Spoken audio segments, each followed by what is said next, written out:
Okay. I'll go down at Norm. Here. Mike Coombs is not. Malcolm DeBay is not. Mike DeBay. Here.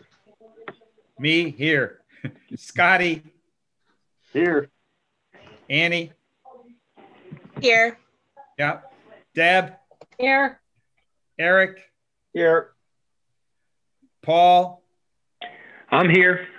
And we have Jerry Patria as a guest. Howdy. Do we have anybody else that's on here that we don't see? No?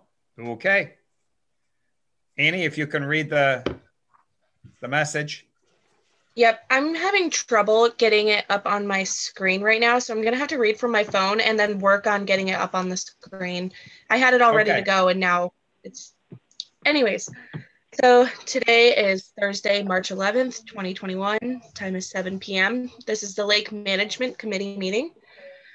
All meetings of the Lake Management Committee are recorded. Meeting notices pursuant to the Governor Baker's March 12th, 2020 order suspending certain provisions of the open meeting law and the Governor's March 15th, 2020 order imposing strict limitations on the number of people that may gather in one place. This meeting of the Lake Management Committee will be conducted via remote participation to the greatest extent possible. Specific information and the general guidelines for remote participation by members of the public and/or parties where the right and/or requirement to attend this meeting can be found on the Office of the AG webpage at mass.gov. No in-person attendance of members of the public will be permitted. The town will persevere to use conference call capabilities regularly for other parties to listen in and participate accordingly. If not possible, we will post on the town's website an audio recording as soon as possible after the meeting. We all set to move out. Okay. Let me get my other pad so I stay in order here. Minutes. Has everybody read the minutes? Yep. Yes. Yep. Yes. Yes. Any comments? I have a comment. This is Mike DeBay. Yeah. Under number 3, the 101 Lakeview Street. Yeah. I'm not sure where you were going with that, but I went there with Paul. I believe it was Paul and I, not Paul and Norm. Is that correct, Norm? That's correct. That's correct. All right. So, Just delete the first sentence and then just change it to Paul and Mike. And I think everything else is accurate. all right. Yep. All right. Got it. Anything else from anybody else? If not, we'll take a motion to accept. I'll make a motion to accept it with the change that I recommended. Okay. Norm will second that. All right. Hold on a second. I got to flip the page here. Okay. So that was Mike D and Norm. Okay. And all in favor? Aye. Aye. Aye. Opposed? Abstain? Okay, I'll poll everybody. So go right down. Norm. Yes. Mike DeBay. Yes. Me, yes. Scotty. Yes. Deb. Yep. Eric. Yes. And Paul. Yes. Okay. We're on. All right. Concom meeting 3-1 meeting update, Norm. And Jerry, if you have anything to add to it, this would be the time. All right. Okay, they had the continuation of the public hearing at 78 Berkshire Avenue for the new home with removal of trees and down to the lake. Got an echo from somebody. Yeah. I think I just got in. Probably everybody should mute except for the one who's talking. I did. I jumped off the phone. I'm on the computer now. Okay. Okay. Basically, the owner agreed to all the changes that were recommended by the Conservation Commission, including the big one we're concerned about, that it's a seasonal dock. And he has incorporated those into his plans. and as a result, they unanimously approved the project. Excellent. Okay. Then the continuation happened at my house at 100 Berkshire Avenue. And the plan with the retaining wall was approved unanimously. And so that one was a fairly short meeting.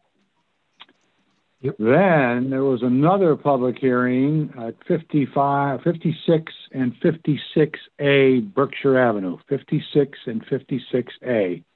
Mm-hmm. And this is a massive undertaking. I counted at least 8 retaining walls that were going to be replaced, several sets of stairs that are going to be replaced. And let me look at my notes here. You're going to install a beach area.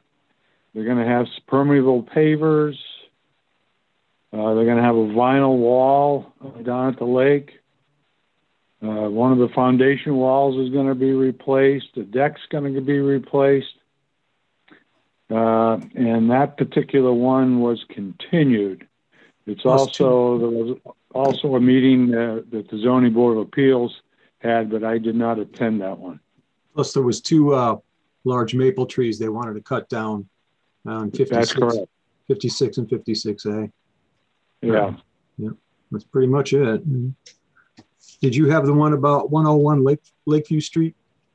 That was the next item on the subject. Okay, you go. Go ahead, Norm. Well, Lake Management Committee had recommended that we approve it, and with the stipulation that when it's time to be replaced, they replace it with a seasonal dock, and the Conservation Commission agreed with that, and so voted unanimously. Removable next year. Yep. Yeah. Okay, and then if you're probably aware, the boat dock permits went out. I got mine in the mail. And that covers the Concom meeting. Okay. Jerry, you have anything to add to that? Good job, Norm, as always. Thank you.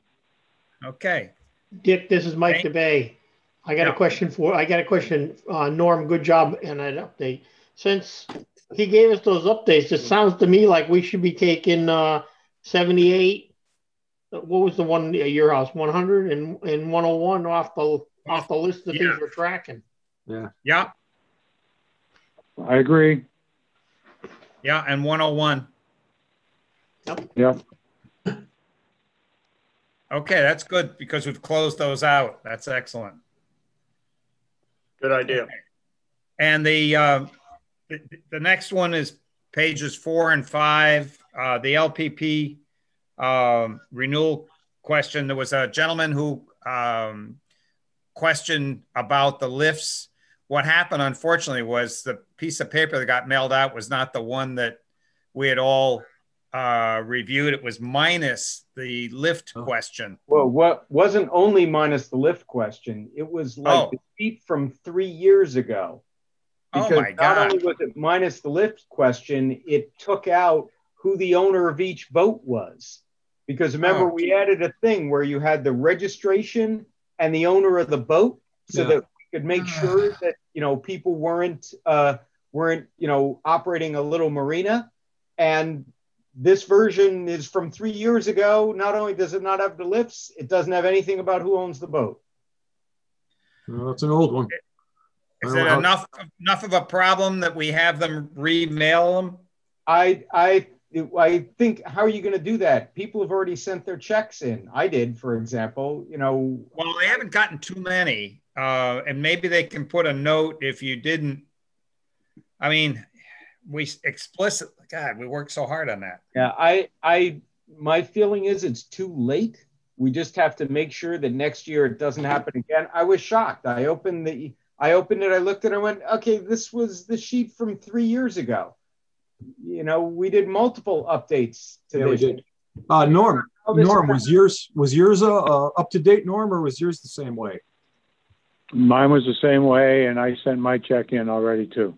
Yeah. And I did mine. I didn't even didn't even get one because all I do is walk upstairs and hand the check over. Right. I'll talk to Jeannie and find out what happened there. Yeah. Because we did put a lot of effort into updating that with the lifts and everything else. Yeah, well, and with the lifts, but the other thing, right? So I don't know how they're going to issue lift stickers this year. They'll do it, but there's no place on the sheet for them to track it. Yeah. And then the other big thing we were trying to do was put in something to make people less likely to rent spaces out by forcing people to say, here's the registration of the boat and here's the person who owns it. Yeah. Yeah. And we went through a whole thing to make sure we did that. And last week we did it and it's gone. Yeah. And that was the last one that I saw was that version. Right. So I don't know how we wound up with a 3-year-old version, but I'm not sure. The last I knew, Dennis and I were working on a way to get this thing to be a dynamic page on the website where people could fill it in. And we went back and forth on a couple different ways of doing it. But as far as why this got sent out the way it did, I'm not sure. And I will speak to Gene and Dennis about it. Yeah. And see if, basically we lost the whole year. Yeah. And seems that way.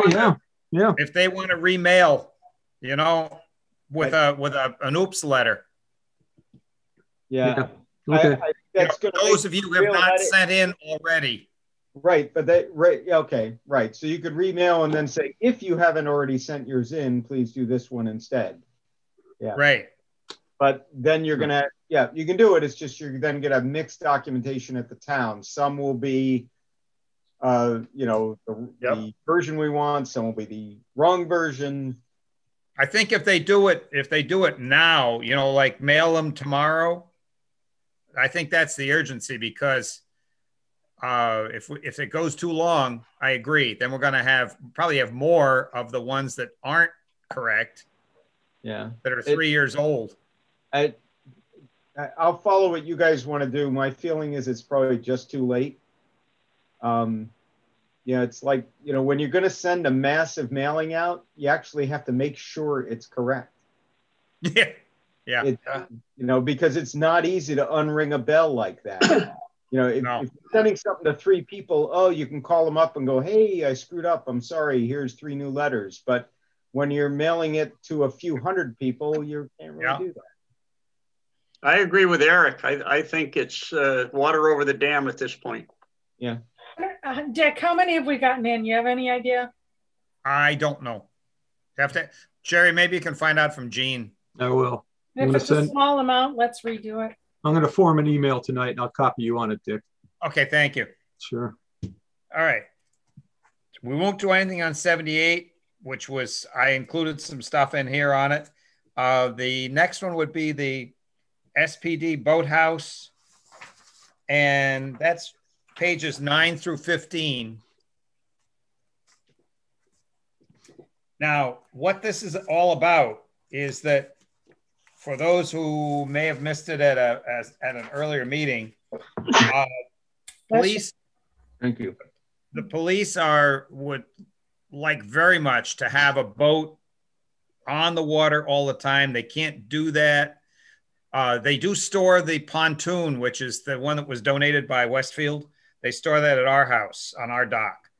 But they would like to have the police boat, which has all kinds of equipment on it, secured, and therefore have a boathouse that they could pull into at night. We already met on site with Doug Cameron, myself, Bobby Landis. I'm trying to think, Mike Westcott. There was, I think, 3. There's another one from PD. Mark Siegel, I think, was there too. And we found a spot. You know where, I don't know if you're that familiar, but there's a pair of green steel doors like you would have entrance to your basement in the side of the hill. That's where our pump is. And that would be a perfect spot. The access board has no problem giving us the paperwork to say, yeah, go ahead and build it there. It would be made in such a way that basically they can pull in either onto a trailer, a sled type thing where that can be pulled up simple push of a button and bring it inside, put the garage door down, and it would be secure, totally secure. You would not be able to get into the building unless you smash the door, literally. And the good thing is we do have an alarm system there, and we would add that to it. We'd add that building to it. So, you know, and there right now, the police are looking for grant funding to cover that. And Mike Westcott is actively writing that grant. I offered to review it before he sends it out. So I think that's a win-win, because right now they have to get it get the trailer onto a vehicle, bring it down, back it in, you know, half hour later, you might have something in the water. If they do it this way, 10 minutes and you're in the water. You pull down there and you hop on the boat. Yeah, from a safety perspective, it's a terrific improvement, right? You know, yes. Yes. Call, and if they really need to get out there, they can get out there expeditiously. Do we still have cameras down there? Yes, we do. Well, that would be part of our security also, then, I would imagine. Oh, absolutely. And the other thing is Jerry, we are still looking for, there was a piece of paper, there was a letter that came from the Public Access Board. It was then the Public Access Board, not Office of Fishing and Boating Access. And they approved putting the pump station where it is. Yeah, long time ago for the sewers, yeah.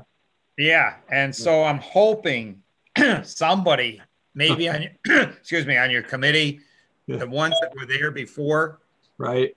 Maybe somebody squirreled one away. You're looking for the letter from the PAB? Yes. Allowing the construction of that fenced-in area there? Yes, yes. All right. I'll see what I can do. I have scoured, you know, everything that I can find. The trouble is, it's not lake management per se. It was before I was at DPW. Yeah. So the files are LMC files, and it's more difficult to find than something to do with the lakes per se.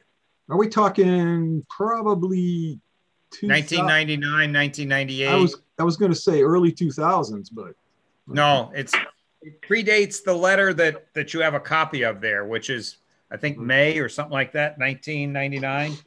Okay.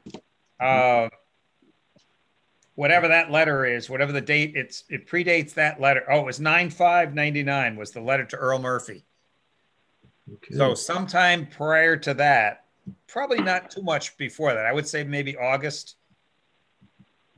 There would have been something from the access board saying, "Yay, go ahead." So you're looking to establish like a precedent for doing the yeah, because it's got the words in it, and that's what we want is okay. Well, we'll see. Well, Jeannie's gonna love me tomorrow. Yeah. I'd ask her for that first. Yeah. Okay. Then the other one is, oh, by the way. Yeah. All right. So that gets us now to unless you have any other, does anybody else have any other questions on that police request? No? When are they hoping to do that? When? Well, yes. Hopefully this year. Get it in time. Oh, really? Yeah. It depends on how fast they can get the grant money. Okay. Right now, there's a lot of, we just latched on to DPW, and the town has latched on to probably a half a dozen different grants in the last 4 or 5 weeks. So they seem to be moving grants faster rather than slower, to get work going. I think it's part of the stimulus, shovel ready. Yeah.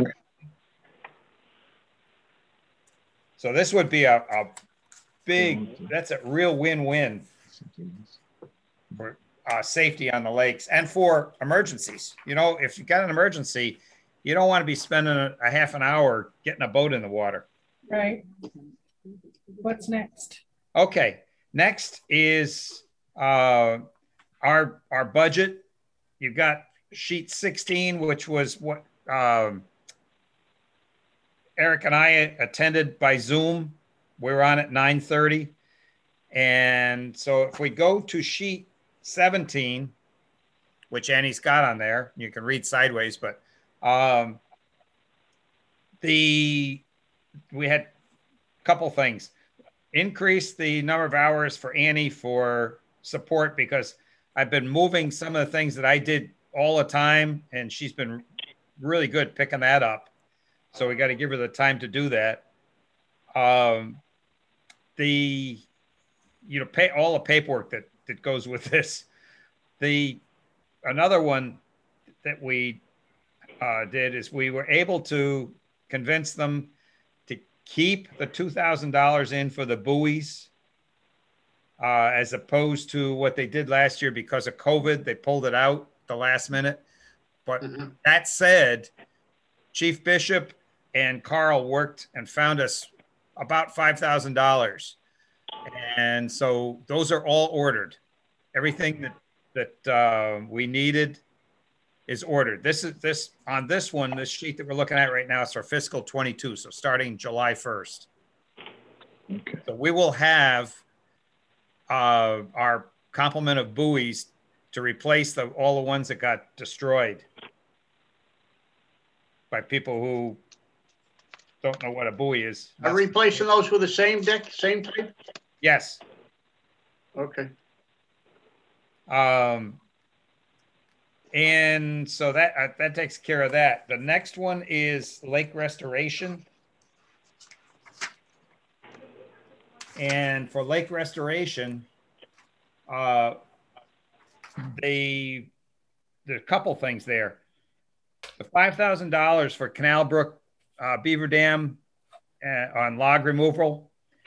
That, after the meeting, I had a discussion with Carl. He said he followed up on what was suggested, and what they want to do is move that $5,000 from operational funds to capital funds, which means it will not go away. So we don't have to apply for it each year. And if we don't use it, it stays there. If we need it, it's there to spend. That's a much better way than what happens is when it's in the operational, it ends on June 30th. So it's spend it or it's gone. Mm-hmm. Okay. So that and that's really good for us for the future. The next thing is on a couple sheets. It's on sheet 20 and hold on just a second. I think it's 22 and 22. The 120,000 and 500,000 in lake restoration. And so we opted at this time to not pursue those from the town because we are pursuing that as a total project from NRCS, where they would design, permit it, and do the work. And that's actually much better because they will actually go into Connecticut. We can't. We would have to get Connecticut to spend money on, the two towns, Suffield and East Granby. Granby goes through. So Suffield and Granby would have to pony up some significant bucks. If we do it through NRCS, they can go state to state. It won't matter. And I've been working with them. So, and the other good thing is that there's this bill that just passed is a lot of money for projects to make the environment better, make our bridges and roads and waterways safer, and our reduce flooding, environmental issues, and so on. So it's a much better fit now than it was 3 months ago. So we will continue, I'll continue working with Senator Markey's office and Representative O'Neill So unless anybody has any questions on that one, we can move from budget to the next, which is page 23. And it was a question that Michelle Pratt raised from CRC about putting some signs or bands or whatever you want to call it on a few of the buoys, kind of advertising CRC. And I don't know, one of the things that I thought about just about a half hour ago, I don't know if that would be permitted in terms of, I would have to ask the environmental police. I don't know if we can put anything on the buoys. The only thing we've had on the buoys is reflecting our bylaws. We've had a band around a few of them about no swimming, no mooring in that area where the sandbar is. I don't think they should be on the red and green cones. No. Buoy. Right. And so they can advertise easily at the, on the bulletin boards, and that's what they're there for. But I don't know that we would be allowed to put anything on the buoys themselves. But Dick, you're going to look into that, right? Yes, I will. Okay. So I will take care of that with the environmental police, and I'll have to see if there's anybody else that, any other state agency that say, no, you can't do that, or you can. Can I put my new marina advertisement on the boys too then? See, that's the problem I think you get into, even though it's a nonprofit, there's a lot of nonprofits. And it's for the benefit of the lake. It's not for anybody's profit. So Right. So the next thing is nitrogen loading, sheet 26. This question came up. Let me explain how this came about. We're members of Pioneer Valley Planning Commission's Connecticut River Watershed Committee, and also the what do you call it? Joint Traffic Committee, JTC. So Randy is the member for the watershed, the Connecticut River Watershed Committee. And that's basically probably 25 or so member communities that have waters that eventually flow into the Connecticut River. Okay. And they have members. They've been working diligently to reduce what goes into Long Island Sound, because it's a TMDL, total maximum daily load water body. And so everything upstream has to reduce what's going downstream, us being one of them. And because our watershed flows by way of Congamond, north and south, and various brooks that are within town that also flow into either the Westfield River or the Farmington River, which all eventually wind up in the Connecticut, winds up in the Sound. So we are subject to that. So what they're trying to do is address high sources of high nitrogen loading, golf courses, farms, properties that over-fertilize and whatever, to reduce nitrogen, because nitrogen is just bad for everything. And that's what this is about. There's a map that's on page 20. You got the black and white version, but I can email the color version if you'd like to see it. Basically, anything that's crosshatched or black is areas that can contribute significant amounts of nitrogen to the environment, to our rivers and streams and water bodies, other water bodies. So what we've got to look at, and DPW is taking the lead on this, is further identifying these and then looking at what can we do as part of our stormwater management program to help improve what happens with the runoff. And that's what this is basically all about. It's in its infancy. but it's not in terms of we, Southwick, have to follow what DEP has mandated, which is what EPA has mandated to DEP in the stormwater bylaws. And a big chunk of that is what do you do with nitrogen? That's one of the major issues. So that's how it came about. It's just an FYI at this point, and I'll keep you informed as to anything that goes on in that committee. Does anybody have any comments on it? So what about the geese? I mean, there's not much we can do about that, is there? Well, if you know of areas where it's really obvious, we named a few here. I have a long list, which I can send you that.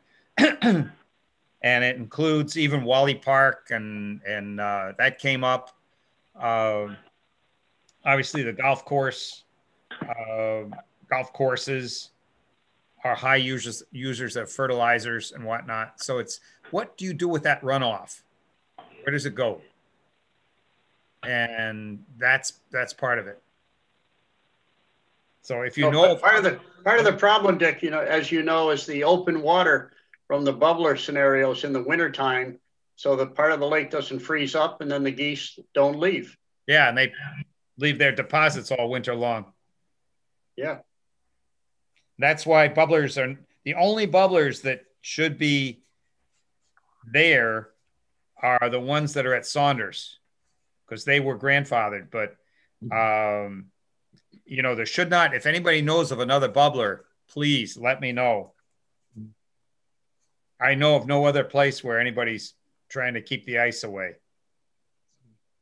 And the last few winters being so mild, we didn't have hard freezes on the pond until this year. Yeah, hardly even needed a bubbler because we hardly had ice. True. True. As a matter of fact, FYI, it's already starting to open. The sandbar is open side to side. So, what was it? 67 degrees today? Yeah. I thought it was yesterday. I thought it was a shadow because I looked at it late in the afternoon. I thought it was a shadow from trees on the west side, because the east side is definitely open water. And I looked at it today before the sun got down where it would cast a shadow. Son of a gun, it is wide open water all the way across. So, yeah, it's not good. I hope nobody goes down there with there were people out there this morning fishing right next to it. So, at any rate, and the next thing on the agenda here is sheet 29. It's just an FYI. That company that makes the mud cats, that Ellicott Dredge, is one we've kind of been keeping an eye on. They're one of the premier dredge companies, manufacture lots of really, really good equipment. And this particular one, they designed it so you can move it from place to place, which is really neat. It's the trailer and everything that it goes on, and how it's self-contained. And it's a hydrosuction type dredge with a cutting head, which you have on the picture. And you can use different kinds of cutting heads. Depending on what you're going after. Yep. Yeah. And so the thought here, I already sent this to our legislators and to see if they'll pursue the suggestion that was made a couple of years ago, which was for the state to acquire a couple or so dredges, own them and operate them and maintain them. And then you just get online and say, hey, we need to dredge this, and you justify it. Yep. So it's not a cost to buy a dredge that nobody's going to use after so many years. So that's the way we're pursuing it, and hopefully be successful. Let's see. I think I have another. Yeah, along the lines of grants, we did get Southwick got 468,000 on page 33 for North Lake Avenue infrastructure.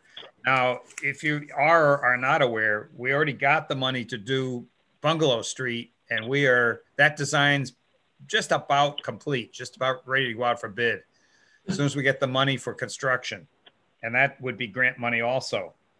And so in parallel, we'll start this one, and the last one would be Summer Drive. So we've got to work our way across because the way they interconnect. And so the plan is to get the design done this year, and then next year, again, seek funds for construction and fix those roads. It'd be all new drainage, new water main, sewer, widen the road to 20, it'd be at 22 feet from back of curb to back of curb with the Cape Cod berm, so you can drive on it. You know, you don't get knocked into the other side of the road, and basically fix a lot of the problems. So that's a real good, that's a nice chunk of change. And we just learned, I was on a webcam, a webinar with the state, and it was the governor, the lieutenant governor, the one that heads up the economic development. And so we got another grant there, and that's to look at extending Hudson Drive northerly and wrap it around to Sam West Road, so that industrial land can be developed. And we'd have two ways out. You know, it would allow Sam West Road to come out onto Feeding Hills Road and vice versa, out to College Highway. So that's another grant that we'll be able to use this year. So then the last thing that I had on here, page 34, was a question, and this gentleman apparently from Brett Sherry says he complains about every ramp in the Commonwealth, some more than others, because he doesn't want to see fishermen and doesn't want to see any tournaments. So basically, he told him, if you think it's destroying the fish, then contact Fish and Game. So we do know when they've done that, which they did annually until the gentleman retired that did it. They do the sampling of the fish, and I've ever seen them do that. But the fishery in Congamon is phenomenal, absolutely phenomenal. It is not suffering. They return everything they catch back into the water. So, it's not like they're taking away big bass and they're gone. So at any rate, I just gave you that. That's an FYI. Brett Sherry took care of that one quite well. And then the CPC pages 36, 7, and 8. One of the questions has been raised about the Old Town Beach and the erosion that's going on down there. So that's one of the things that they're considering sponsoring, is providing funds through CPC to take care of this is just general erosion. That's not runoff from the streets or anything. It's got some steep areas. They're sandy, and it's washing sand into the lake. So at any rate, that's one of the things that they're looking at, is possibly using some CPC funding to mitigate that. And then lastly is, Eric, you attended the Zoom for the AgCom, right? So that was interesting discussion. One of the big things was I just sort of laid out for them, what we've been doing, why, how, all of that. And so, that was just things they weren't aware of. Why do we why do you need to treat? What are you treating? And there was clearly confusion about algae versus invasive weeds. So was a very good discussion. One of the things that they asked, which I think is very reasonable, that when we're going to treat, that we make sure that we notify the Agricultural Commission directly. And they understand it's on the town's website, we post the posters, but could we just make sure that they're on the mailing list and they get an email? They would love to have, they were like, hey, we'd really like to know a month before you're going to treat. And I said, yeah, we don't have a way to do that. Sometimes we wind up with 3 days to make it happen. And I explained the situation with the algae, and I told them, we're hoping to not have to treat algae at all anymore, but it could happen. And then we talked about the invasives a bit more. They also asked, is there a way for us to move the annual invasive weed treatment to earlier in the year, earlier than May? And I said, I don't know. We'll look into that. Because I've asked that before of both the applicant and Ken. And the problem is it's temperature sensitive and you have to hit these weeds at a certain amount of growth. If you can't see them, you can't treat them. It was clear that some of the folks involved were under the impression that the reason it was when it was is because we're just not very high in the pecking order and they get around to us when they get around to us. And I said, I don't think that's the case. Absolutely not. Yeah. So, but I told them I would circle back and make sure, and that we would ask and make sure that if there's a way we can move it earlier, that we will. And if we can't, then we can't. It's really based on water temperature, and weed growth. Now, last year, I explained last year we did it later because we were doing the alum treatment. Right. So that was why it was unusually late last year. So was a perfectly good discussion. They understand. One of the things they brought up that some of the farms are becoming more dependent on the draw from the lake. And I pointed out, I said, one of the things is, I don't think we've been looking real hard at this, but we spoke to the limnologist, and it turns out you can't just take however much water you want out of the lake. If the farmers are going to get more dependent on it, then we're going to need to really look into what is allowed. Because Ken, I don't remember the numbers off the top of my head, but we asked this question at the end of last year, and Ken did know the numbers off the top of his head, and it was surprising how small that number was. It's just in the West Suffield, over across from the quarry, right? The West Suffield area, and where they've developed some of that land, and the edge of Granby. Where else are they taking water? So I don't know where they're taking it from. She certainly asserted that there were a number of farmers who were depending on it, tobacco farmers. And I know a long time ago, of course, there was, the nursery was taking a bit. So I think one thing we should do, and we can just circle back with Ken, is find out, what are the rules on this? Because I don't actually know them off the top of my head. But right. Can you do that, Eric? Sure, I'll circle back with him. But one of the things I remember him saying is, that allowance is limited in how many gallons per day, and it's limited to people whose property abut the water. That if you're going across a road or something, then you need a permit, and it's a different thing. It's not a. In other words, I have a feeling people were thinking it's an absolute right that, agriculture can just drop a hose and take as much water as they want out of the lake. The answer is no, you have to be abutting, and then the amount of water per day is limited. Wow. And I think it hasn't been a big issue because I understand a long time ago, there were nurseries taking a very large amount of water out, and we haven't had that. But they were kind of making it sound like the farmers are going to get more dependent on this. And if that's true, then we probably need to get ahead of it. Yeah. Hey, Eric, this is Mike DeBay. when this came up before, we talked about it, and somebody said they were taking it just before you got to the pier at the North Boat Ramp and stuff on the Southwick side. Yeah. Now I've never seen hose. I haven't seen hoses over there in years.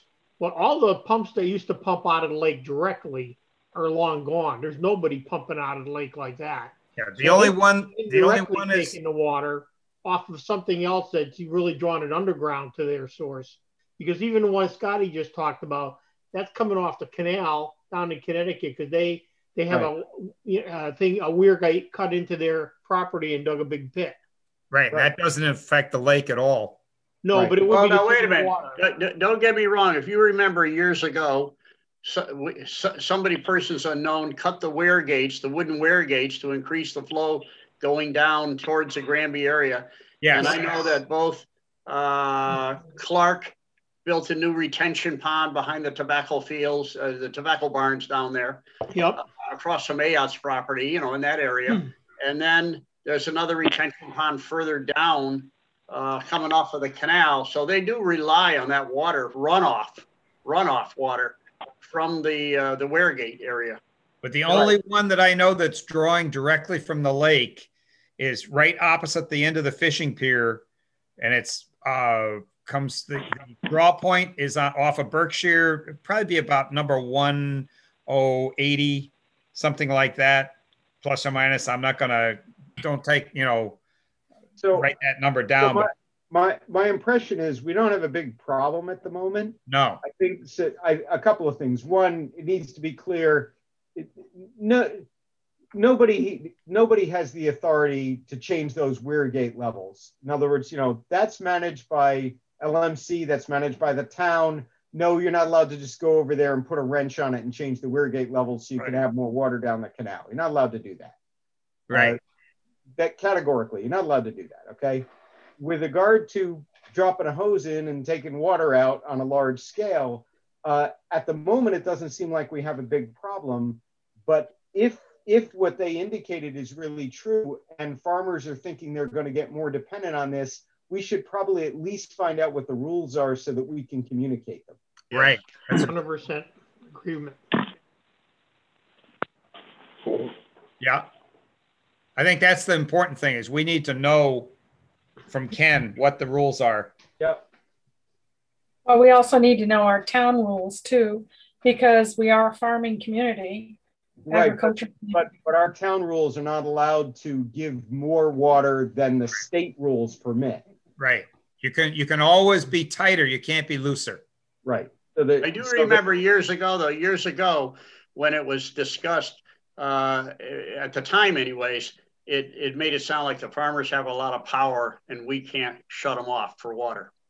Yeah, but when I spoke to Ken, that's really not the case. Yeah. The state, their state level regulations, Massachusetts, I don't know about the Connecticut side, but their state level regulations in Massachusetts, it's very clear. It's not a big cloudy issue.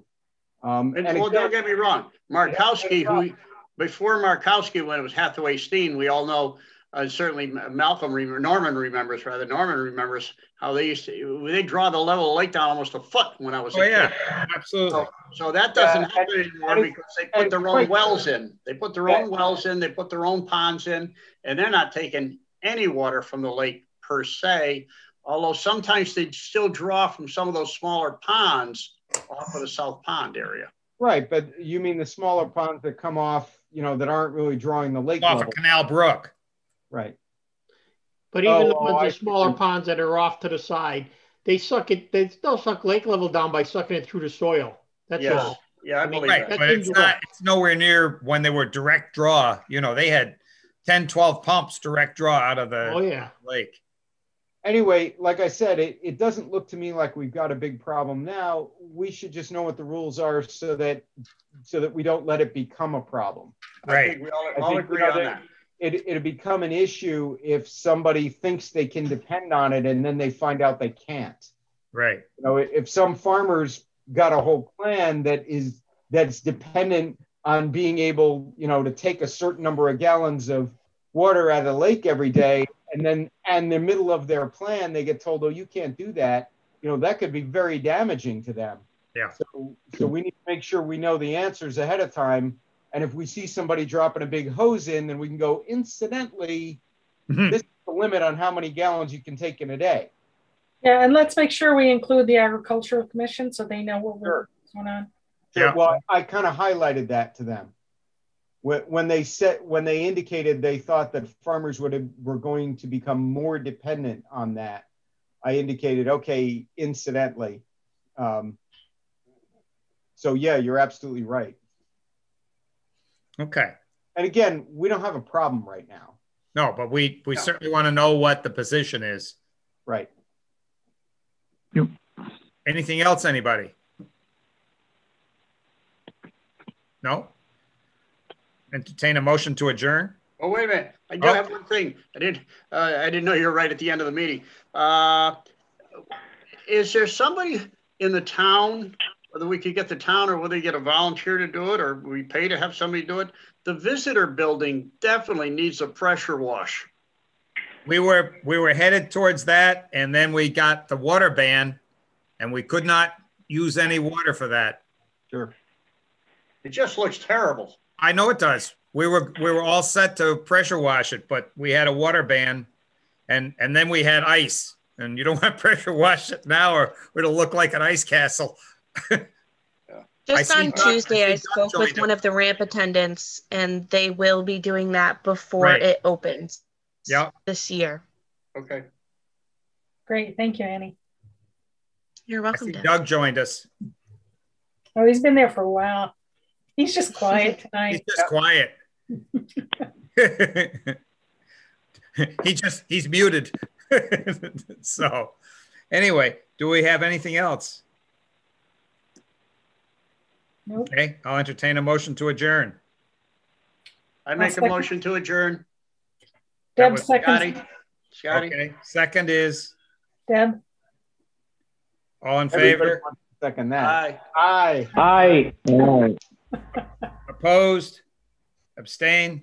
Unanimous? Hold on, I'll just go down a quick, just to make sure. All right, we've got Norm. Yes.